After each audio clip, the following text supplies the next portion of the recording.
Hello সবাইকে, সবাই কেমন আছেন? আশা করি খুব ভালো আছেন। দুর্গাপূজার ছুটিতে বাড়িতে যাচ্ছি। রাস্তায় যদিও জ্যাম ছিল, কিন্তু তারপরও আমার মন কিন্তু বেশ ভালো। সেই যে ঈদে বাড়িতে গিয়েছিলাম আর এই পূজায় যাচ্ছি, তাই তো আমি ভীষণ খুশি। রাস্তায় যেতে যেতে দেখি দুর্গা মায়ের আগমনীতে চারিদিকে কাশফুলে সেজে উঠেছে। রাস্তার পাশ দিয়ে এমন তুলোর মতো সাদা ধপধপে কাশফুল দেখতে দেখতে যাচ্ছিলাম। সত্যি বলতে বাড়িতে যাওয়ার এই জার্নিটাও আমি খুব উপভোগ করি। বাড়িতে গিয়েই পরের দিন সকালে ঘুম থেকে উঠেই চলে গিয়েছিলাম বাজারে। গিয়েছিলাম নারকেল কিনতে। দুর্গাপূজায় তো নাড়ু বানাতেই হয়, আর গুড় কিনতে গিয়ে আমরা বেছে বেছে যে গুড়টা একটু লালচে ধরনের সেই গুড়টা কিনছিলাম। তো এখানে আরও অনেক ধরনের গুড়ই ছিল, কিন্তু আমরা এই লাল রঙেরটা কিনেছিলাম। বাসায় ফিরে দেখি মা রান্নার জন্য কাটাকুটি করছেন। আমি তো মায়ের হাতে যেই রান্নাটা খাই সেটাই আমার কাছে অমৃত মনে হয়। মা আমার সব পছন্দের রান্নাগুলো করেছিলেন। কচুর ডাঁটা ভাজি, আলু দিয়ে করলা ভাজি, আলু ভর্তা, পটল ভাজি, আর এখানে ছিল ডাল। অনেক মজা। তো বিকালে ঘুরতে বের হব।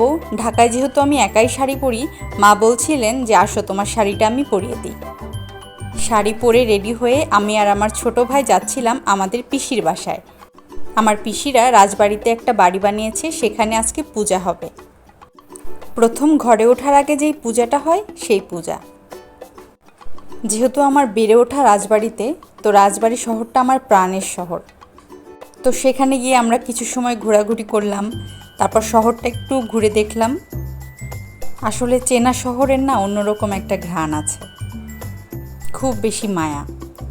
তো এই যে আমরা পিসিদের নতুন বাড়িতে চলে এসেছি। এখানে দেখি আমার পরিবারের মোটামুটি সবাই চলে এসেছে। এখানে এসে আসলে পুরোপুরি পূজা পূজা যে ফিল সেটা আমি পাচ্ছিলাম। গিয়ে দেখি ওখানে আমার মেঝো কাকা, সেঝো কাকা, নোয়া কাকা, ছোট কাকা, কাকিমারা, পিসি, সব ভাই বোন মোটামুটি সবাই ছিল। আরও অনেক আত্মীয় স্বজন ছিল। পিসির নতুন বাড়িতে গিয়ে আমি জায়গাটা একটু ঘুরে ঘুরে দেখছিলাম। খুব সুন্দর লাগলো আমার কাছে সব কিছু।